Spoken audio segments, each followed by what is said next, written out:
Nos ados ont vu tous les Miyazaki. Ils rêvent qu'on les emmène au Japon. Alors je vous donne rendez-vous au musée Ghibli à Tokyo, où vous serez transportés dans l'imaginaire du studio. Incroyable. Mon mari, lui, rêve de s'immerger à fond dans la culture nippone. Après un cours de dessin manga avec un artiste, je vous propose d'assister à une cérémonie du thé. Waouh. Et pour une expérience unique jusqu'au soleil levant, je vous ai réservé une nuit dans un joli ryokan avec un dîner traditionnel. Je nous y vois déjà.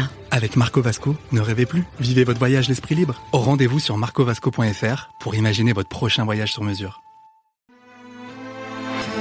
Les podcasts du Figaro. Prêt pour le décollage. Vous avez peut-être déjà entendu parler du Flixcam, ce terme suédois qui renvoie à la honte de prendre l'avion. De plus en plus de voyageurs se posent la question, voire culpabilisent de l'impact de leurs vacances sur l'environnement. Et pour cause. Menaces sur le patrimoine culturel et historique des villes à Venise ou Dubrovnik par exemple, production de déchets, effets délétères sur les écosystèmes, les voyages ont des répercussions importantes sur l'environnement. D'ailleurs, l'ADEME, l'Agence de la transition écologique, estime que le tourisme est responsable d'environ 8% des émissions de gaz à effet de serre mondiales. Alors comment voyager sans trop culpabiliser de son impact sur la planète ? Déjà, il faut savoir que ce sont les jeunes qui s'interrogent le plus sur l'impact de leurs loisirs, donc de leur voyage, sur l'environnement. Garance Bazin, doctorante en anthropologie de l'environnement, s'est penchée sur la question.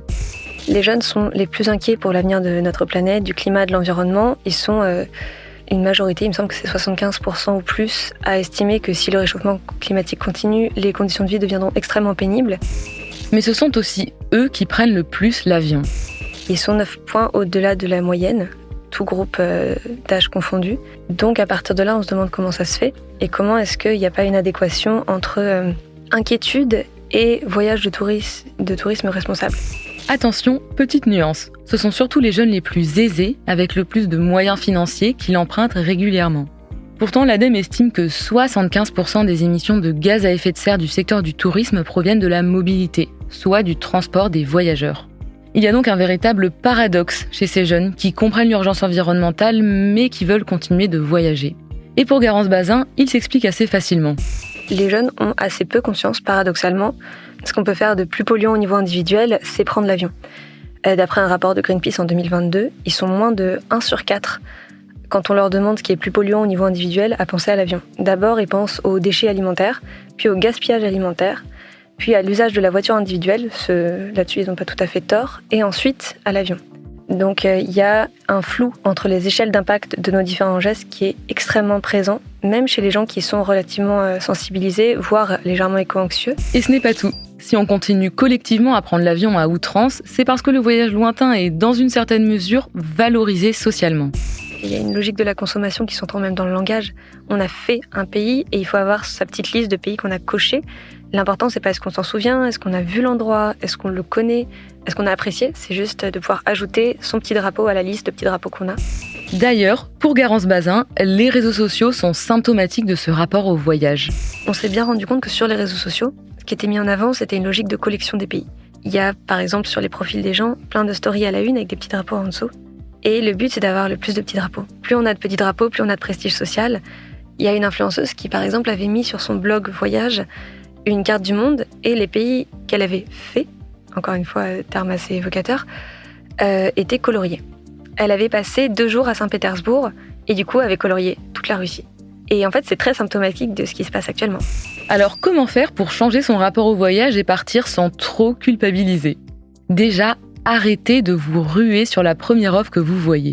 Mais tout est fait pour nous faire choisir vite, grâce au bon plan, tant que la promotion ou l'offre est disponible. Et cette rapidité forcée, elle contribue bien sûr à nous empêcher de réfléchir. Et ce n'est pas tout. Le rapport à l'avion est aussi à interroger, car c'est lui qui pose le plus de problèmes dans un voyage. C'est le principal problème de très très loin. Après, bien sûr, si vous voulez voyager de façon plus responsable, manger moins de viande, notamment de viande bovine, qui est celle qui pollue le plus de loin, ça peut être intéressant, mais ça ne compensera encore une fois jamais le vol. Sans aller jusqu'à le bannir, il faut espacer le plus possible ses vols. Pour remettre de l'exceptionnalité dans l'avion. Là où il y a 2 ou 3 générations, c'était quelque chose de rare et qu'il fallait apprécier aussi. À sa juste valeur, aujourd'hui, il y a des gens qui prennent l'avion comme le taxi. D'ailleurs, j'avais vu passer un vol Volotea pour la Corse, qui était à 9 €. Donc c'est moins que le prix d'un taxi parisien où on paye 7 € en montant dans le taxi et sans doute 9 en faisant 3 ou 4 mètres. Et quand on choisit de le prendre, l'idéal, c'est de partir le plus longtemps possible. De manière générale, il faut aussi vous interroger et repenser tout votre rapport à l'exceptionnel et à l'aventure. Car oui, il n'y a pas besoin d'aller à l'autre bout du monde pour vivre des vacances extraordinaires. Bref, des offres de vacances à l'avion en passant par le choix de la destination, l'important, c'est de se questionner sur son rapport au voyage pour, peut-être, commencer à le consommer différemment. Bon, et une fois qu'on a intégré tout ça, qu'est-ce qu'on fait sur place ? L'ADEME estime que l'hébergement, la restauration et les achats de biens sont à l'origine de 20% des émissions de gaz à effet de serre du secteur. Même si on est bien loin de celles produites par l'avion, ce n'est pas négligeable. Déjà, vous pouvez vivre chez l'habitant ou réserver un logement possédant un label environnemental. Aussi, privilégiez les mobilités bas carbone comme le vélo ou la marche et des activités peu polluantes. Enfin, vous pouvez viser des destinations reconnues pour leur engagement en faveur de l'environnement. Le Danemark, par exemple, est régulièrement montré comme un modèle en matière de protection de la nature, et ce, jusque dans ses activités touristiques. Et plus proche, donc plus simplement accessible en train, il y a aussi l'Écosse. Voilà, avec ces conseils, voyage et conscience écologique devraient pouvoir cohabiter. Et tout de même, n'oubliez pas, c'est normal de ne pas pouvoir tous les mettre en place d'un seul coup ou en même temps. Merci d'avoir écouté ce podcast. Je suis Julie Malo, journaliste au Figaro. Vous pouvez retrouver Question Voyage sur Figaro Radio, le site du Figaro et toutes les plateformes d'écoute. Si vous avez aimé cet épisode, n'hésitez pas à vous abonner et à laisser votre avis. À bientôt!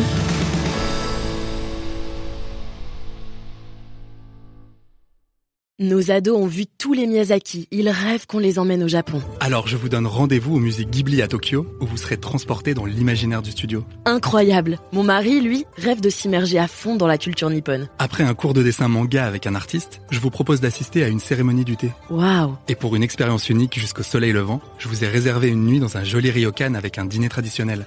Je nous y vois déjà. Avec Marco Vasco, ne rêvez plus, vivez votre voyage l'esprit libre. Rendez-vous sur marcovasco.fr pour imaginer votre prochain voyage sur mesure.